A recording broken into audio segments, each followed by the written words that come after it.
Hi there, this is Miss Caitlin from Fibo Kids Art Academy, and I'm here to talk to you about the Around the World series. We're visiting the continent of South America, learning about the different regions and countries within. Today I wanted to give you just a little taste, a little sample of what we usually do in the Around the World series. So I have this project for you today. It's very simple, but we're going to create this project here of the Andes Mountains. So let me go ahead and show you my desk of a couple things that you're going to need if you want to do this, and let's get started. Okay, so for this project, you're just going to need a piece of paper if you want to do it exactly like me that can withstand watercolor. So watercolor paper or a thick piece of paper like Bristol board or Bristol paper. And you're going to need a pencil and eraser, of course, and you're going to need watercolors. Now, I also used a couple of permanent markers in this piece to, just outline the mountains and, add a little friend or two down here. And you can choose to add in the Andes Mountains title at the top, kind of as if we were making a postcard, but I'm going to leave that up to you.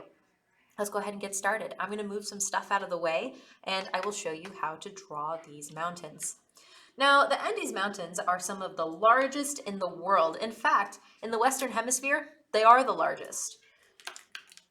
Okay, so just so that you guys can see, I'm going to draw with a Sharpie, but I want you to draw with a pencil. All right. So the Andes Mountains are very jagged and they're very, very, very, very tall. And so when we start to create these, the mountains are not stacked on top of each other. They're not all just like in succession. The mountains are in lots of different, configurations where like some peaks are over here, some are over this way. And that's just kind of the way they go. So when we're creating our picture today, it's okay if your lines aren't exactly like mine. These mountains are not perfect by any means. And if you want, you can pull up a reference photo of the mountains so that you can kind of see, what you're going for. I will say in certain areas, the Andes Mountains look a little bit more, perfect and smooth. And in some areas, you can see that maybe, glaciers have taken their toll on them. Let's go ahead and start.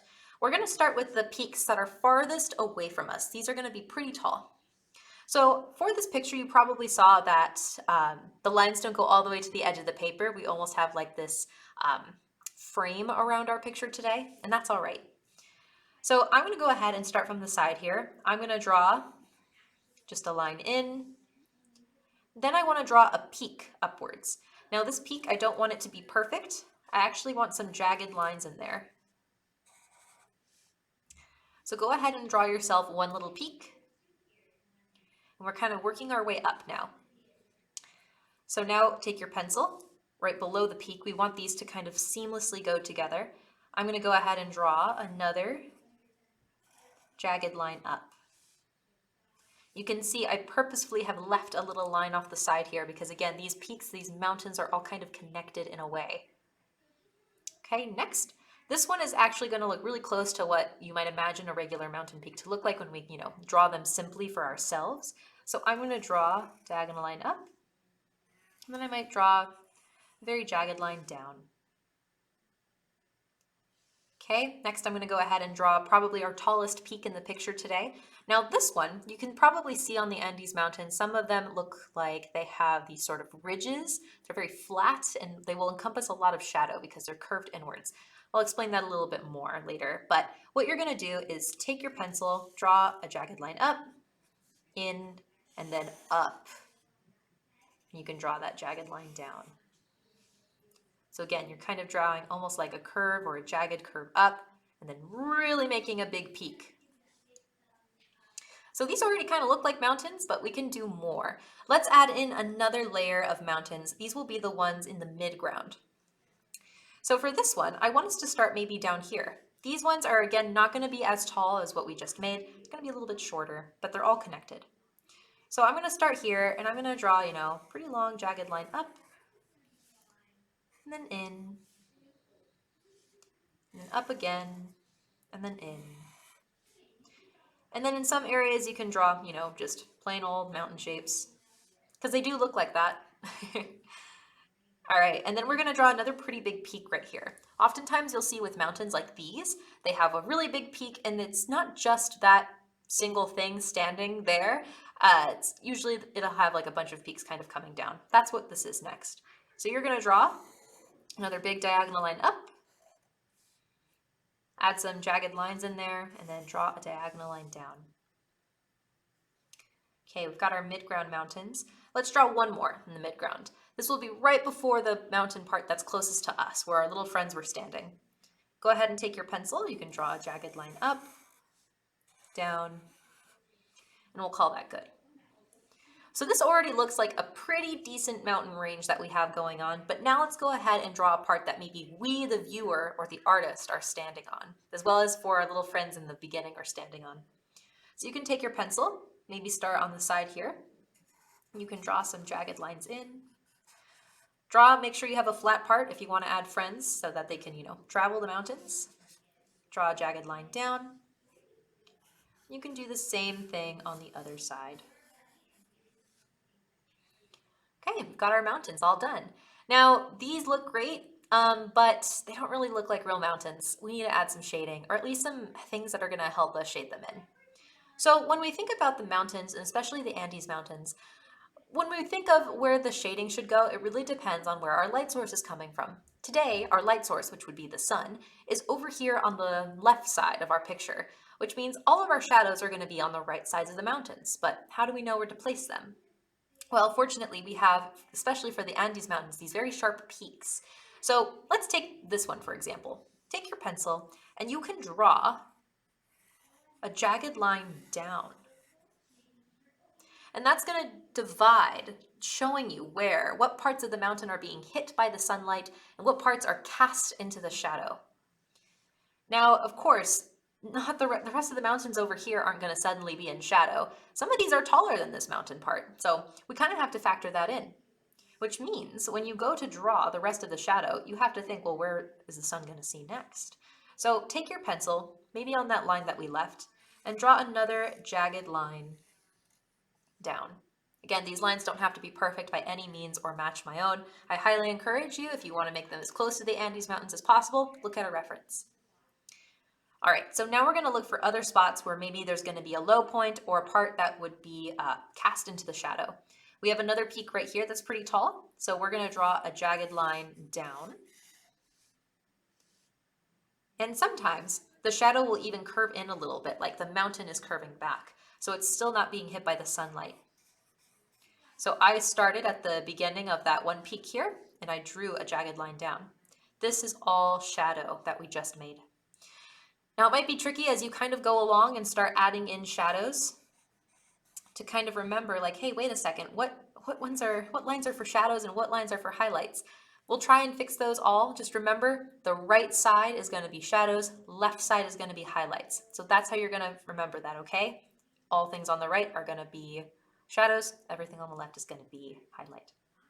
So you can continue along, sort of adding in jagged lines on the sides of all the peaks. And I mean all of them. Sometimes you'll have a peak like this one, where the shadow, it's kind of hard to determine where it would go. Sometimes they kind of lead into one another. Sometimes they get separated. I have one more over here that I think we're going to add in. And there we have it. I think that's enough shadows for now. So what we can do from here is we can go ahead and start outlining everything. If you want to add details like clouds, you can. In fact, I added clouds. I'll outline these with a blue marker so that you can kind of see. You could leave them as they are. You don't have to outline them. You can just paint around them. But for our example, I'll draw in some clouds. Now to draw clouds like me, what I'm doing here is I'm just drawing a bunch of rainbow lines over and over. Clouds, just like mountains, are not perfect, but sometimes clouds will be flat on the bottom and very fluffy on top. What helps me draw these is I think of cotton candy as I'm drawing them. You can add birds too if you'd like. And again, if you want, you can add little people down at the bottom here, or even a llama.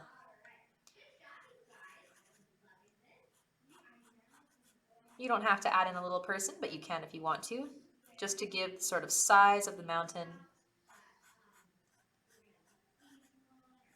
And they don't need to have a lot of details because they're very small and also very far away. Okay, so you could outline everything with some permanent markers now if you wanted to. As you can see, mine are already done, but I'm gonna go ahead and show you some shading techniques here, just so that you can kind of do this for yourself. Okay, so I'm gonna do this with my watercolor. I'm gonna get my brush nice and wet. And by the way, if you need a moment to catch up, just pause the video and go at your own pace, be comfortable.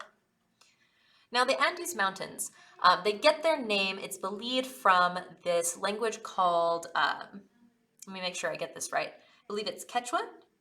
Let me say it one more time. Quechuan.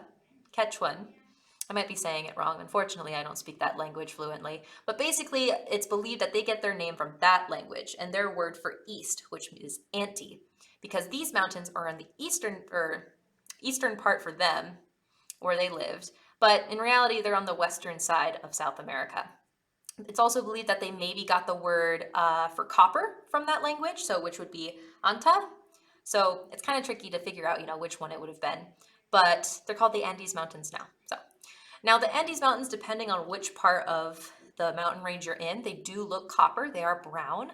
But in other places like in Peru, where they are, or like in Venezuela, they're going to be covered in jungle or greenery. So that in mind, you can choose green or brown to fill in the shadows. I'm going to use green just so that you can see very plainly where the shadows are going to be. And like I said, right side is going to be where you put your shadows. So you can fill in the right sides of the mountains with your dark color. Now you can feel free to get really fancy with your colors today. Mix green with brown, mix blue in there if you want to do an analogous color scheme. Wherein your color choices are next to each other on the color wheel. And this is very similar to almost a watercolor sketch, where it's very loose. We still want to be neat with our lines and where we're painting, but it's okay if you accidentally get paint somewhere you didn't mean to. We're just kind of doing a study of these mountains right now. All right.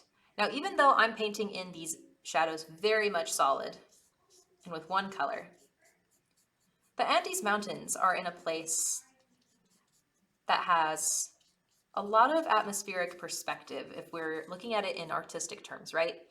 An atmospheric perspective is where when things are farther away from us, we're looking out into the distance, things appear to not only get smaller because of perspective, but also they get lighter in color.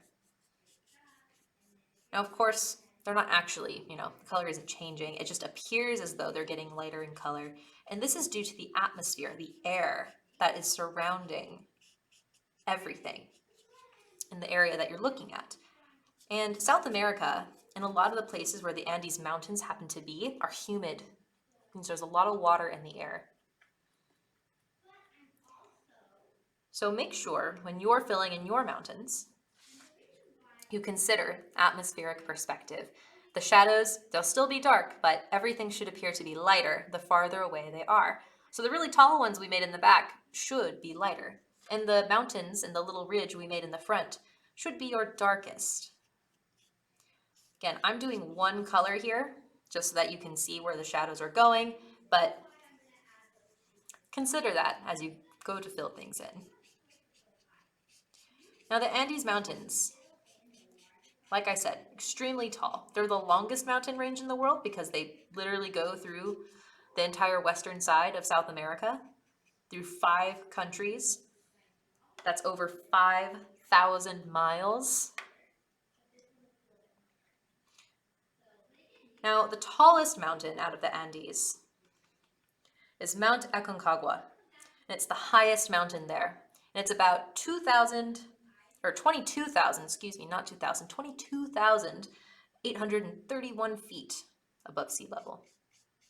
That is immensely tall. Now for this reason, because all of those Andes mountains are really, really tall, that's the tallest, it's really difficult for people to live there. That being said, people still live and have lived in the Andes Mountains for thousands of years. The highest in elevation that people have lived and survived in is about 17,000 feet. It's where people permanently have lived, and that's, I believe, shepherds in Peru who have lived at those heights.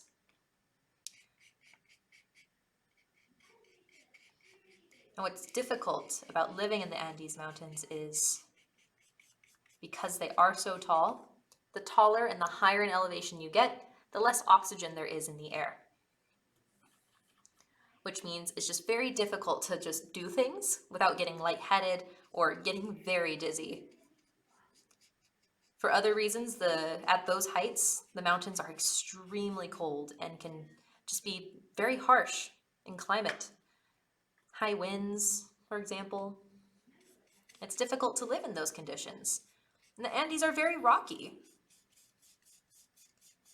That's why so many ruins of, the Incan Empire, when they're found at such incredible heights in the Andes Mountains, it's always a marvel, not just because of the architecture of the ruins, but the fact that people lived so high up in these mountains. So you can see I'm filling in all of the right sides, those little sections that we made.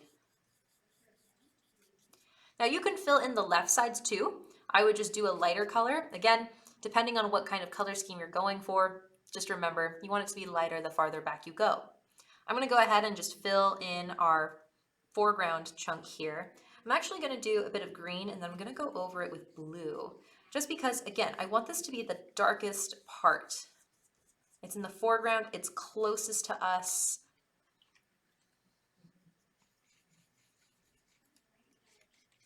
Okay, I think I need a little bit more blue. There we go. And you could really amp up the contrast here. So like I'm doing it very simple, very quick, very loose, but you could really make this quite dark, like the example I showed you at the beginning. I need a little bit more water on my brush, it looks like.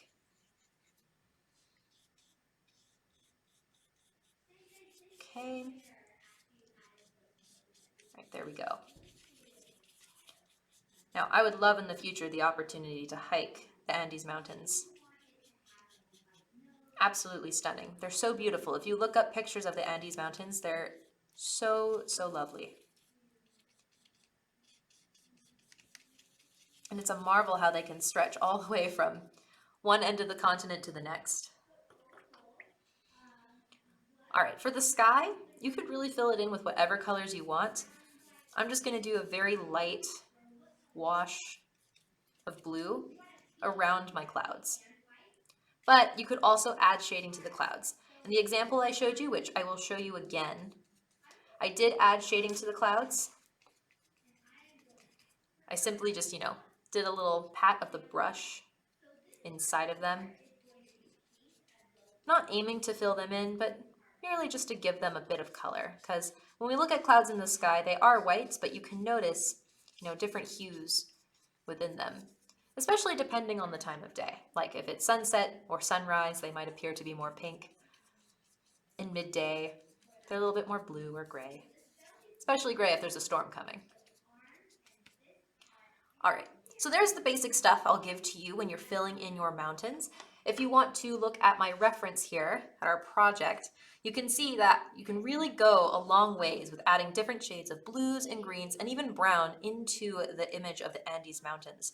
Again, highly recommend drawing from observation if you'd like to get a more accurate color profile of what the Andes Mountains kind of look like and to really see how jagged they are, especially, again, depending on which part of the Andes Mountains you're looking at.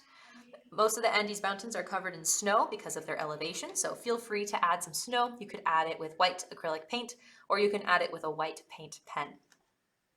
So I hope you had fun making our little example project today, and if you want to take more Around the World classes, I would love to see you there. You can sign up at FiboKidsArtAcademy.com. I hope to see you again very soon. Bye for now.